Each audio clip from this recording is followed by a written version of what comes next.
구독, 알림 설정까지 부탁드립니다. 오늘도 우리 사는 이야기 찾아주셔서 감사합니다. 사연자분이 보내주신 이야기 시작해볼게요. 안녕하세요. 저는 30대 초반의 간호조무사입니다. 처음에는 일반 회사를 다녔지만 결혼해서도 오래 일할 수 있을 것 같아서 자격증을 땄습니다. 간호학원에 다닐 때 가장 많이 들었던 얘기가 사모님이 스테이션에 나와 있는 병원은 가지 말라고 했는데 어쩌다 보니 그런 병원에 취업이 되었습니다.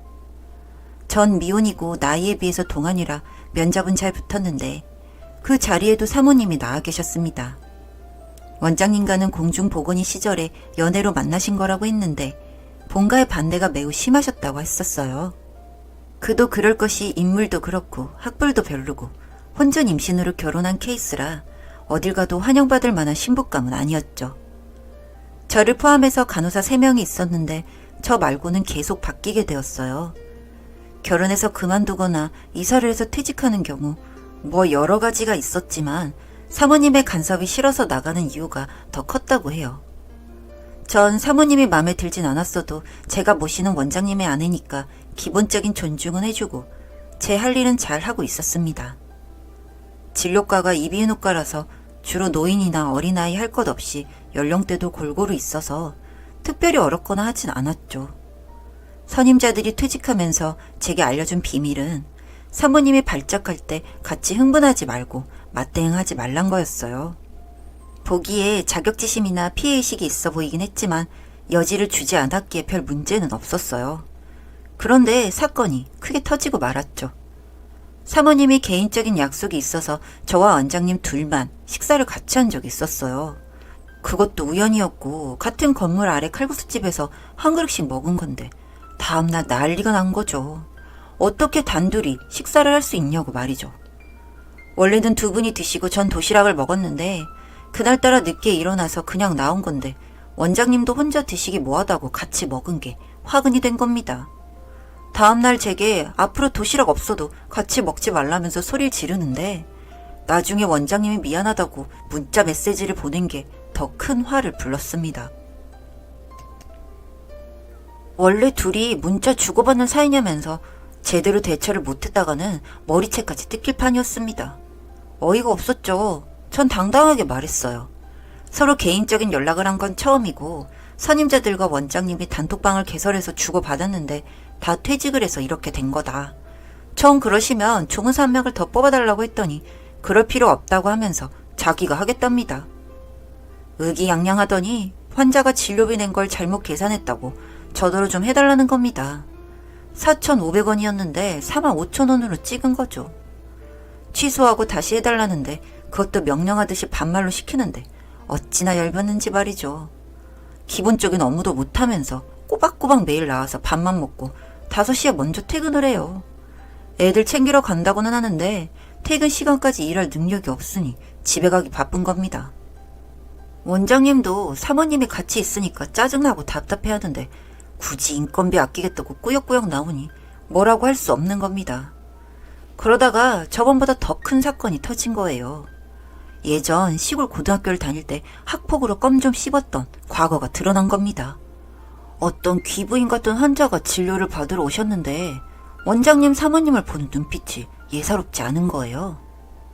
너 방앗골 살던 성자 맞지? 무슨 말씀이세요? 아닌데요? 김성자 맞네. 얼굴 그렇게 수리하면 못 알아볼 줄 알았어? 네가 핥힌 자국 아직도 흉터 있어. 양계장 한다고 지 애비 백 믿고 까불다가 야생아 조직해서 애들 삑 뜯은 거 졸업생들 다 알아. 환자분, 여기서 이러시면 안 됩니다. 제 이름은 김성자가 아니라 김세련이에요. 오, 세련? 세련 같은 소리하고 자빠졌네. 구청 가서 개명한 거 다 알아. 오늘 잘 만났다. 따라 나와. 경찰 부를 겁니다. 그래 불러. 내가 너한테 당한 증거 다 모으면 더 콩밥 먹어. 알고나 떠들어 이년아. 대기하던 환자들은 웅성웅성하면서 손가락질을 하고 난리도 그런 난리가 없었어요. 상황이 너무나 심각해서 뜯어 말리는 분들도 안 보였어요. 그때는 원장님이 진료 중이셨고 허겁지겁 나오셨을 땐 이미 두 사람은 자리를 떴을 때였어요. 그래도 와이프라고 걱정되셨는지 저보고 찾아오라고 하시는데 어딜 봐도 자취를 알 수가 없었죠.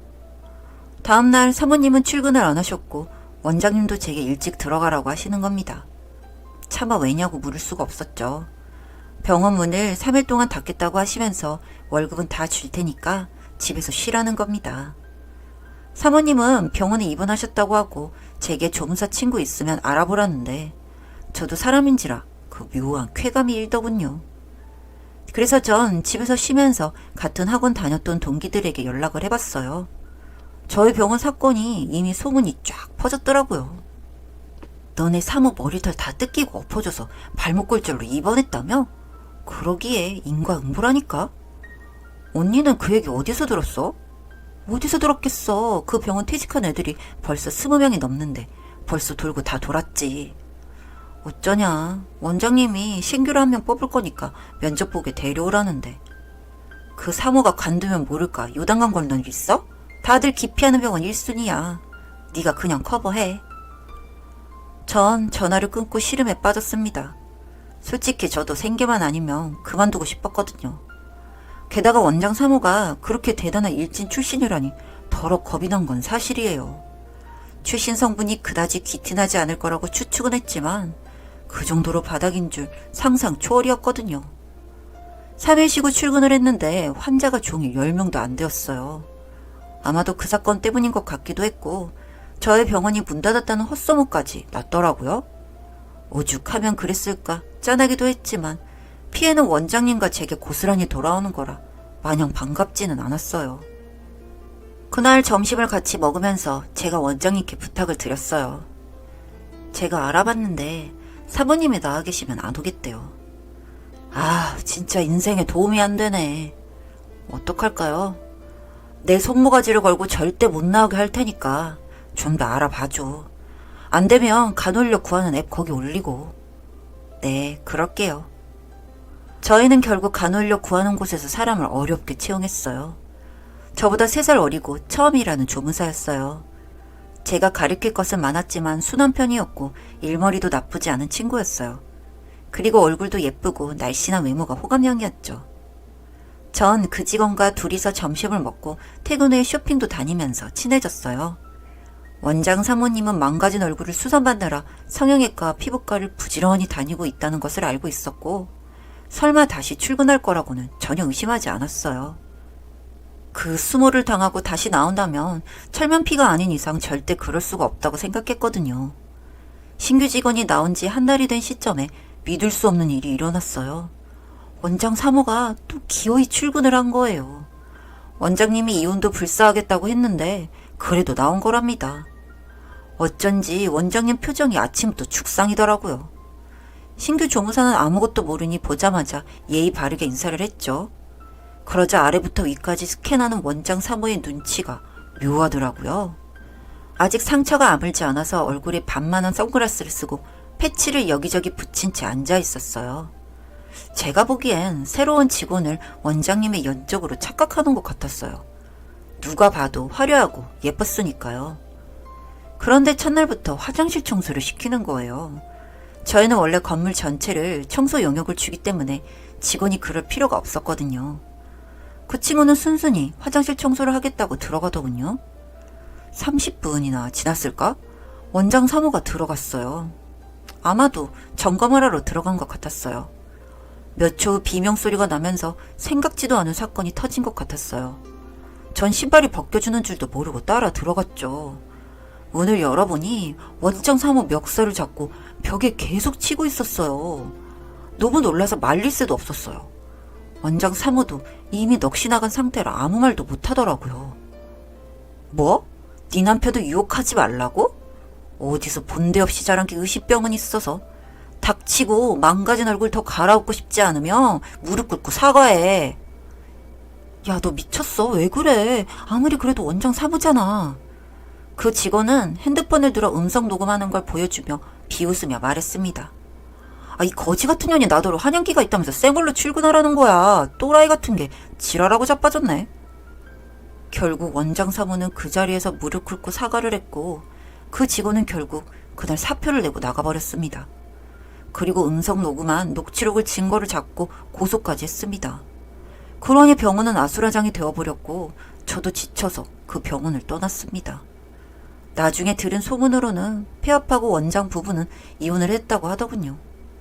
제가 경험한 직장 내 사건 사고 중에서 최악이었습니다. 저도 이젠 그 바닥을 떠나서 다른 직업을 갖고 살고 있고 좋은 남자와 교제 중입니다. 다시는 그 끔찍한 기억을 되새기고 싶지 않네요. 긴 글 읽어주셔서 감사드립니다. 사연은 여기까지였고요. 우리 사는 이야기 시청해주셔서 감사합니다.